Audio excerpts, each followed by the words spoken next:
नमस्कार, पुण्य श्लोक अहिल्याबाई शो में हम देख रहे हैं कि देवी अहिल्या छोटी सी थी, शादी करके जब महल में आई तब से वो देख रही हैं कि गुन्नू जी कुछ भी करके युवराज खंडेराव को गद्दी से दूर रखना चाहते हैं। उन्हें जानबूझ करके गुस्सा दिलाते हैं, कभी वन भोजन के माध्यम से उन्हें बाहर भेजना चाहते थे जब गद्दी या निर्णय उनके हाथ में था, मगर ऐसा नहीं होने दिया देवी अहिल्या ने। और अब फिर वही हो रहा है। उस वक्त भी गौतम साहिब ने ये बात सराही थी देवी अहिल्या की और बहुत अच्छा महसूस किया था देवी अहिल्या को अपने पुत्र वधू के रूप में पा करके। और अब फिर वही हो रहा है। उस वक्त भी छोटी सी देवी अहिल्या ने गुरु जी की चाल को नाकाम किया था और आज भी करेंगे, क्योंकि आज देवी अहिल्या समझ चुकी हैं गुरु जी की चाल को। एक तो उन्होंने देखा कि पहले दिन ही जब मल्हार राव सुधारी चले गए हैं 4 माह के लिए, तो गुरु जी अपनी चालाकियाँ करने लगे हैं। युवराज को गद्दी सौंप के गए थे सूबेदार जी, मगर युवराज को दरबार से बाहर रखते हैं किसी न किसी काम में उलझा करके, बहका करके।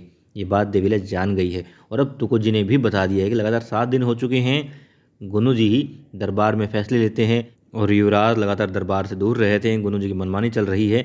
अब देवी अहिल्या क्योंकि जानती है कि उनकी चाल क्या है, वो समझ गई हैं कि गुरु जी ही हैं जो युवराज को दरबार से दूर रखे हुए हैं और उन्होंने अपने बाबा साहब को वादा भी किया था कि कुछ भी गलत नहीं होने देंगी और युवराज पर विश्वास करें, देवी अहिल्या पर विश्वास करें।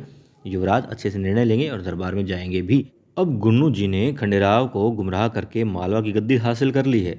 निर्णय लेने की क्षमता उनको लगती थी पहले से उनके अंदर है, काबिलियत है, ये सोचा करते थे, मगर अब उन्हें अधिकार भी दे दिया है खुद युवराज खंडेराव ने उनके बहकावे में आकर के। मगर अब देवी अहिल्या गुरु जी की चालों को समझ चुकी हैं और इसीलिए अब उसे अच्छा सा सबक भी सिखाएंगी। और इस बार तुको जी साथ में हैं, गौतम भाई साहब भी साथ में हैं। और अब जब ये 3 लोग समझ चुके हैं गुरु जी की चालों को, तो फिर भला कैसे उनकी चालों को कामयाब होने दे सकते हैं।